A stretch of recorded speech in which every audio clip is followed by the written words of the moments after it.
নমস্কার সম্মানীয় দর্শকবৃন্দ, 2025-26 অর্থবছর পড়ে গিয়েছে। আজকেই তার প্রথম দিন 1 এপ্রিল।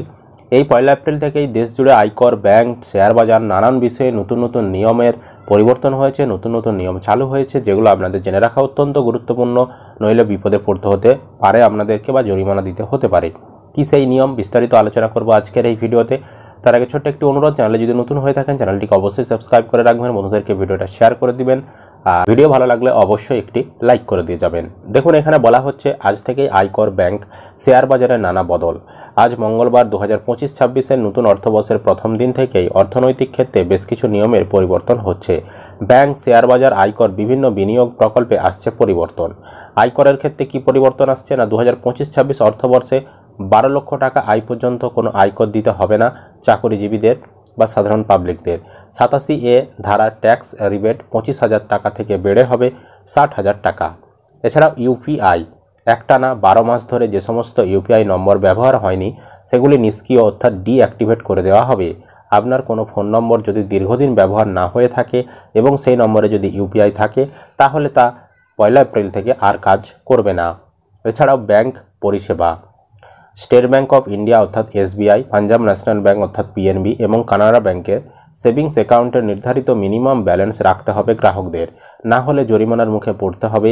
মিনিমাম ব্যালেন্সের পরিমাণ কোন ব্রাঞ্চের অ্যাকাউন্ট তার উপর নির্ভর করবে, অর্থাৎ গ্রামীণ এলাকার কোনো ব্রাঞ্চে যা মিনিমাম ব্যালেন্স রাখতে হবে তার থেকে শহরের কোনো ব্যাংকের ব্রাঞ্চে অ্যাকাউন্টে মিনিমাম ব্যালেন্সের পরিমাণ বেশি রাখতে হবে। অর্থাৎ গ্রামের ক্ষেত্রে একরকম মিনিমাম ব্যালেন্স, শহরের ক্ষেত্রে একরকম মিনিমাম ব্যালেন্স আপনাদেরকে মেনটেন করতে হবে।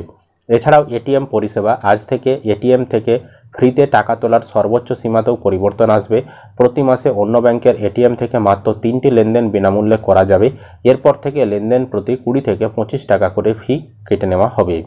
ক্রেডিট কার্ড 1 এপ্রিল থেকে এসবিআইয়ের সিল্ক ক্লিক ক্রেডিট কার্ডে সুইগি রিওয়ার্ড পয়েন্ট 5 গুণ থেকে কমিয়ে অর্ধেক করা হবে।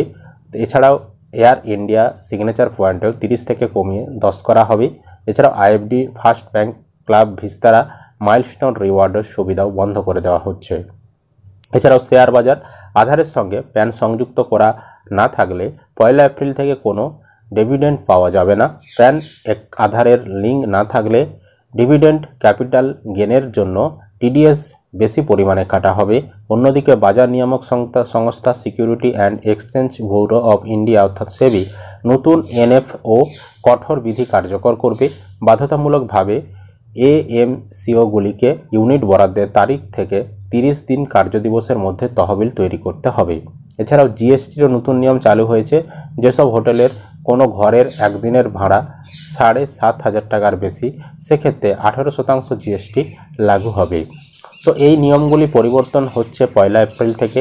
আপনাদের কীরকম লাগলো এই নিয়মগুলি, বা কোন নিয়মটি ভালো কোনটি খারাপ লাগলো অবশ্যই কমেন্ট করে জানাবেন। ভিডিও ভালো লাগলে লাইক করবেন, বন্ধুদেরকে ভিডিওটা শেয়ার করে দেবেন, আর চ্যানেলে নতুন হলে চ্যানেলটিকে সাবস্ক্রাইব করে রাখবেন।